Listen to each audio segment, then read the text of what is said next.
प्रकार से बोर्ड की संपत्तियों का उपयोग उसी अल्पसंख्यक समाज की महिलाओं के लिए और बच्चों के लिए और उनके गरीबों के लिए हो। साहब भीमराव अंबेडकर जी के संविधान में जो एससी और एसटी के आरक्षण का जो प्रावधान है उसमें क्रीमी लेयर नहीं है, इसलिए एससी एसटी के आरक्षण में क्रीमी लेयर नहीं रहे। माननीय प्रधानमंत्री जी और उनके नेतृत्व वाली केंद्र की सरकार बांग्लादेश की स्थिति पर लगातार नजर बनाए हुए हैं। उनकी यात्रा तब समाप्त हो गई, राजनीति की यात्रा। वो तो अपने उस उप मुख्यमंत्री के काल में 6 विभाग रखकर लूटने का काम किए, देखे ही। पनोरमा ग्रुप, जो सोचता है वो करता है। बोर्ड के विषय में जो भी सरकार की सोच है और उसमें संशोधन का जो प्रावधान लाने की बात है, विपक्ष को उसके तथ्यों पे जाना चाहिए कि किस प्रकार से बोर्ड की संपत्तियों का उपयोग उसी अल्पसंख्यक समाज के महिलाओं के लिए और बच्चों के लिए और उनके गरीबों के लिए हो। इस सोच के साथ ऐसे यह मामला अब जेपीसी में चला गया है, तो वहाँ उस पर चर्चा होगी, उस पर विचार होगा। सर, क्रीमी लेयर पे कल चर्चा चली थी,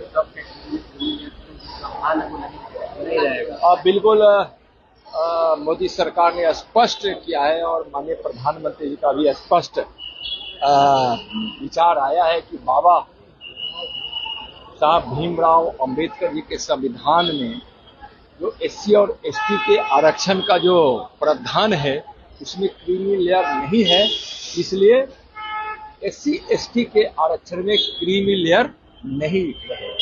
बांग्लादेश में नई सरकार का गठन हुआ है, प्रधानमंत्री ने ट्वीट कर कहा है कि वहाँ के हिंदू और अल्पसंख्यकों की सुरक्षा सुनिश्चित की जाए, लेकिन कांग्रेस की तरफ से ट्वीट तो किया गया, बधाई तो की गई, लेकिन सुरक्षा की बात नहीं कही। देखिए, कांग्रेस की अलग सोच है, वह तुष्टीकरण की राजनीति करते हैं और उनके हर बात और हर सोच के तहत अपनी सत्ता की सोच ज्यादा होती है। माननीय प्रधानमंत्री जी और उनके नेतृत्व वाली केंद्र की सरकार बांग्लादेश की स्थिति पर लगातार नजर बनाए हुए हैं और वहाँ हिंदू सुरक्षित रहे, जो भी भारतीय वहाँ है सुरक्षित रहे, इसके लिए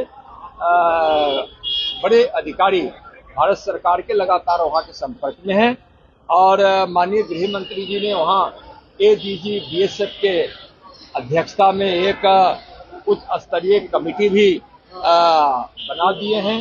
गृह मंत्रालय द्वारा उसकी सूची भी जारी हो गई है और वह लगातार पूरी तरह से निगरानी बनाए हुए है। बीएसएफ वहाँ बहुत चौकस है। सर, बिहार के 4 जगहों पे उपचुनाव होना, उससे पहले तेजस्वी यादव यात्रा पर निकल रहे हैं, क्या लगता है? और वहाँ स्पष्ट रूप से बांग्लादेश में जो हिंदू वहाँ सुरक्षित रहे, इसके लिए सरकार चिंतित भी है और उचित कदम भी उठा रही है और लगातार बांग्लादेश से संपर्क में भी है। माननीय प्रधानमंत्री जी बड़ी संवेदनशीलता के साथ और अति महत्वपूर्ण विषय है इस सोच के साथ वह इसको देख रहे हैं। यात्रा पर तेजस्वी यादव निकल रहे हैं, 4 जगहों पे उपचुनाव होना है बिहार में। हाँ, क्या कहते हैं? 4 सीट एनडीए जीतेगी। उनकी यात्रा तब समाप्त हो गई, राजनीति की यात्रा। वो तो अपने उस उप मुख्यमंत्री के काल में 6 विभाग रखकर लूटने का काम किए, देखे ही, इसलिए वह नहीं है। इसलिए उनकी यात्रा करने से कोई फर्क नहीं है। एनडीए में विश्वास है। माननीय नरेंद्र मोदी जी विकास की गंगा देश के साथ साथ जो बिहार में बह रही है और एनडीए का नेतृत्व जो हमारे मुख्यमंत्री जी कर रहे हैं, माननीय नीतीश कुमार जी, सब नीतीश कुमार जी की विकास योजना से और माननीय प्रधानमंत्री की विकास योजनाओं से लाभान्वित हो रहे हैं। लोगों को विकास चाहिए, लोगों को अपने बच्चों का भविष्य सुरक्षित चाहिए। बिहार के लोग अब यह सोच रहे हैं बिहार में जात पात की राजनीति नहीं, विकास की राजनीति हो। प्रधानमंत्री वायनाड के दौरे भी करेंगे सर। जब मंदिर और मठ का जमीन का भी पंजीकरण अनिवार्य कर दिया गया है। जी, तो है मंदिर और मठ को ठीक है, सरकार अनिवार्य जमीन का हो गया है। बिहार सरकार ने बड़ा फैसला किया है। तो फिर मिलते हैं तो और बात करेंगे।